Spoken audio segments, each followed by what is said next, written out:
British Advanced Pain Clinic, నొప్పిమాయం surgery దూరం. For appointments 9155515563. May all that confidence turn out into your power అని అనుకోవాలి sir definitely. అయితే ఈ సినిమాలో మీరు ఆ లైన్ ఆ బ్యాలెన్స్ చాలా బాగా చేశారని మీరు అనుకుంటున్నారు, కానీ ఆడియన్స్ నుంచి వచ్చిన ఒక ఫీడ్బ్యాక్ చెప్తున్నా మీకు. ఎస్పెషల్లీ నక్సల్స్ని మర్డర్ చేసే సీన్స్లో కానీ, లేకపోతే వామపక్షాల గ్రోత్ని అడ్డుకోవడం విషయంలో కానీ, ఈ సీన్స్ మీరు షూట్ చేసేటప్పుడు ప్రాబబుల్లీ ఆ బ్యాలెన్స్ యాంగిల్ మీరు ఆలోచించలేదో పక్కన పెడితే సినిమా చాలా వన్ సైడెడ్గా వెళ్ళింది అన్న ఒక టాక్ ఉంది. దాన్ని మీరు ఎలా బ్యాలెన్స్ చేస్తూ ఏం చెప్తారు? నేను ఇప్పటివరకు చెప్పింది కామన్ ఆడియన్స్ గురించి. కామన్ ఆడియన్స్ ఏంటంటే వాళ్ళకి ఏ ఐడియాలజీ వైపు ఇంక్లినేషన్ ఉండదు, వాళ్ళకి యాజ్ ఏ మూవీ చూస్తుంటారు. కానీ ఆల్రెడీ ఎవరైతే కొద్దిగా లెఫ్ట్ సైడ్ లీనియన్స్ ఉందో వాళ్ళకి ఏంటంటే ఇది ఏంటి ఇలా చెప్తున్నారు అనేది ఉంటుంది. అంతెందుకు మనకి ఇప్పటివరకు చాలా వైపు నక్సలైట్స్ని హీరోస్గా పెట్టి చూసిన సినిమాలు చాలా చూసాము. సో ఇప్పుడు నక్సలిజం కరెక్టా రాంగా అని ఆ డిస్కషన్లోకి వెళ్ళామనుకోండి, నేను అన్నీ స్టడీ చేసిన తర్వాత నేను తీసుకోవటం జరిగిందన్నమాట. ఎందుకంటే నక్సలిజం అనేది స్టార్ట్ అయినప్పుడు అంటే ఒక వ్యవస్థ ఎప్పుడైనా సొసైటీలో పుట్టింది అంటే కనుక దానికి ఒక రీజన్ ఉండాలి, పర్పస్ ఉండాలి. పర్పస్ లేకపోతే ఎవరు ఎంటర్టైన్ చేయరు దాన్ని. సో ఆ టైంలో ఏంటంటే గవర్నెన్స్ కరెక్ట్గా ఉండేది కాదు.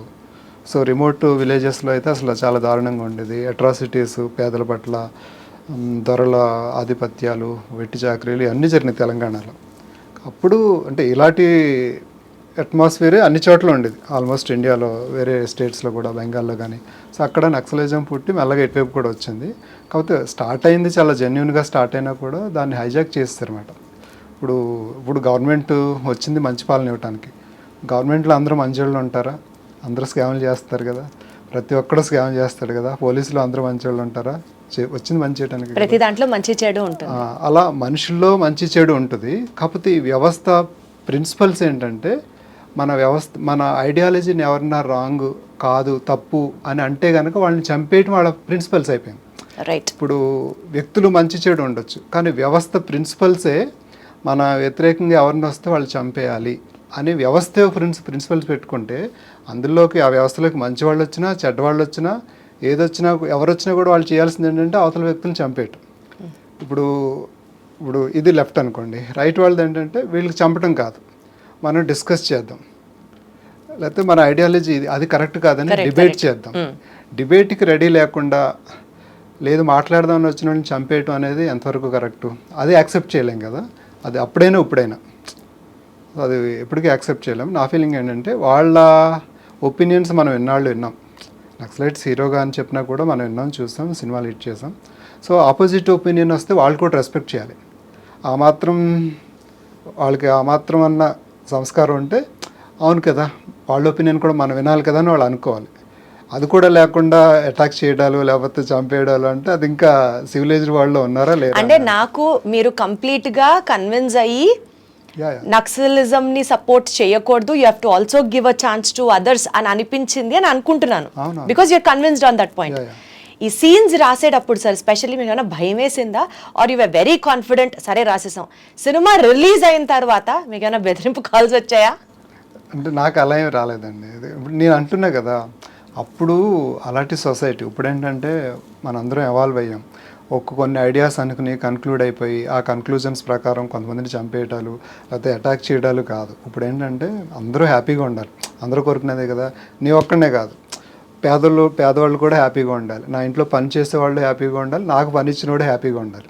అదే అందరూ కోరుకునేది అదే.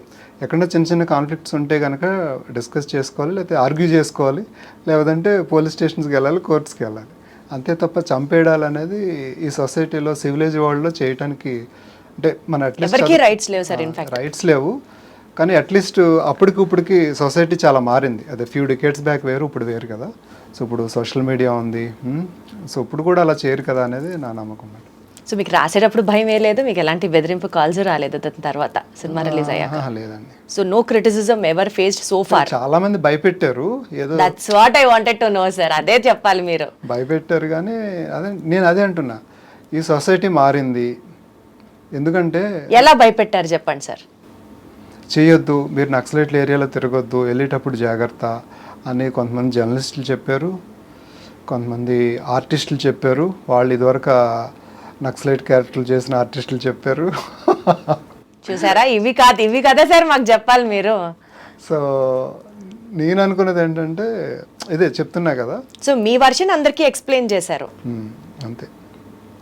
అంటే ఇప్పుడు ఏంటంటే ఒక 10 years బ్యాక్ ఒక అతను నక్సలైట్ అనుకోండి, 20 years బ్యాక్.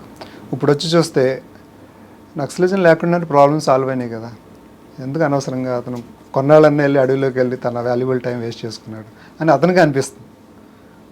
సో ఇప్పుడు హ్యాపీగా ఉన్నారు కదా, ఇప్పుడైనా అర్థం చేసుకోవాలి. నక్సల్స్లో ఎవరితో మాట్లాడారా మీరు? ఈ స్టోరీ డిస్కస్ చేశారా? నక్సల్స్తో మాట్లాడాల అంటే ఇప్పుడు వాళ్ళతో మాట్లాడే అంత మేము నక్సల్స్ అని బోర్డు పెట్టుకుని తిరగరు. బట్ మీ రీసెర్చ్లో అండర్ కరెంట్ ఆపరేషన్స్లో కూడా ఏమన్నా కలిసి మాట్లాడే ఆస్కారం దొరికిందా? అలా లేదండి. మీ రీసెర్చ్లో ఏమన్నా was that also part of your? లేదు, నేను అలా ట్రై చేశాను కానీ ఎవరు దొరకలేదు. ఓకే సరే సార్, ఈ స్టోరీ జితేందర్ రెడ్డి స్టోరీ మీరు యాక్చువల్లీ పెద్ద పెద్ద హీరోస్తో కూడా డిస్కస్ చేసి వాళ్ళతో కూడా చేద్దామని అనుకున్నారు అని ఒక టాక్. అందులో ఎంతవరకు నిజం ఉంది? ఎవరెవరికి చెప్పారు ఈ స్టోరీ? పెద్ద పెద్ద హీరోస్ కాదు, కొద్దిగా చిన్న మార్కెట్ ఉన్న వాళ్ళతో చేద్దాం అనుకున్నమాట. ఎవరెవరితో అనుకున్నారు? పేర్లు వద్దులేండి మళ్ళీ అనవసరంగా, నేమ్స్ పక్కన పెడితే. కానీ వాళ్ళకి మార్కెట్లో కొన్ని డిమాండ్స్ ఉంటాయి కదా, ఇలా ఉంటే బాగుంటుంది, ఇలా ఇది చేద్దాము అన్న దగ్గర ఏంటంటే ఇందులో అంత లిబర్టీ తీసుకోవడానికి ఛాన్స్ లేదు.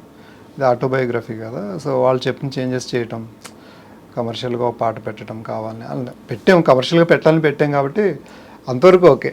కానీ వాళ్ళు అడిగినవన్నీ పెట్టలేము.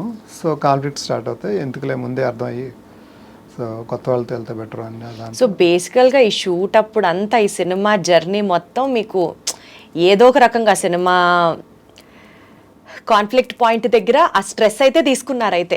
అంటే స్ట్రెస్ అంటే ఇప్పుడు పెద్దవాళ్ళకు అంటే మార్కెట్ ఉంటుంది, కానీ మార్కెట్ కోసం చూస్తే జితేందర్ రెడ్డి అనే క్యారెక్టర్ స్పాయిల్ అయిపోతుంది. సో మార్కెట్ ఉన్నా లేకపోయినా కూడా జెన్యున్గా అటెంప్ట్ చేయాలి కాబట్టి ప్రొడ్యూసర్ రెడీగా ఉన్నాడు కాబట్టి డబ్బులు పెట్టడానికి, చిన్నవాళ్ళు అయినా కూడా బిజినెస్ అయినా లేకపోయినా బడ్జెట్ ఎక్కువైనా కూడా తను చేస్తున్నాడు కాబట్టి ఫస్ట్ తనకి రెస్పాన్సిబిలిటీ, తనకి మనం రెస్పాన్సిబుల్గా ఉండాలి. మంచి సినిమా జితేందర్ రెడ్డి క్యారెక్టర్కి కరెక్ట్గా చెప్తూ సినిమా చేయాలి, అది ఫస్ట్ ప్రయారిటీ. దీన్ని ఎంతవరకు మార్కెట్లో మార్కెటింగ్ చేయగలం అనే దాంట్లో కాస్టింగ్ పెట్టుకోవటం అనేది నెక్స్ట్ అయ్యింది. సో అలా కొద్దిగా చిన్నవాళ్ళైనా కూడా వెళ్దామని చెప్పి అలా అనుకున్నమాట. ఎంత జితేందర్ రెడ్డి అనేది ఒక నిజం జీవితంలో జరిగిన ఒక క్యారెక్టర్ ఫేస్ చేసిన ఇన్సిడెంట్ కాబట్టి సార్ మీరు దాన్ని పోర్ట్రే చేశారు. కానీ ఇందాక మీరు ఒక మాట అన్నారు చూసారా, ఆడియన్స్కి ఒక థిన్ బ్యాలెన్స్ లైన్ అనేది మెయింటైన్ చేసుకుంటూ వచ్చాము సో దట్ ఎవరి మనోభావాలు దెబ్బతినకుండా. కానీ ఈ సినిమా చూసిన తర్వాత పాలిటీషియన్ జీవన్ రెడ్డి గారిని కంప్లీట్గా ఒక నెగిటివ్ షేడ్లో చూపించారు మీరు. అక్కడి నుంచి మీకేం థ్రెట్ రాలేదా? జీవన్ రెడ్డి అని పేరు ఎక్కడ చెప్పలేదా మేము? సార్ అందరికీ అర్థమైంది సార్, అందరికీ అన్ని అర్థం అవుతున్నాయి. సో అందులో జమ్మిరెడ్డి క్యారెక్టర్. సో అదేంటంటే ఇప్పుడు అది హిస్టరీ, అది దాన్ని మనం మార్చలేము, అది జరిగింది. సో జరిగినట్టు చూపించారండి. అంటే ఆయన దగ్గర నుంచి కూడా మీకేం ఫోన్ కాల్స్ రాలేదా? రాలేదు. ఎందుకు ఇట్లా చేస్తున్నారు మీరు తెలుసుకోవాలి ఉండాల్సింది కదా? జరగలేదు, nothing.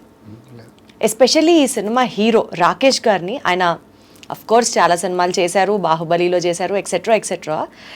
We understand audition is a part of shoot start చేసే ముందు that's a part of the process, అర్థమవుతుంది. కానీ ఆయన్ని కూడా బీభత్సంగా ఆడిట్ చేశారంట కదా సార్, ఆడిషన్కి చాలా కష్టపెట్టారంట, చాలా ఆయన నుంచి రాబట్టారంట. ఇవన్నీ మేము అంటా అని వింటున్నాం, అందుకని మిమ్మల్ని అడుగుతున్నాం సో దట్ మీరు క్లారిటీ ఇస్తారని.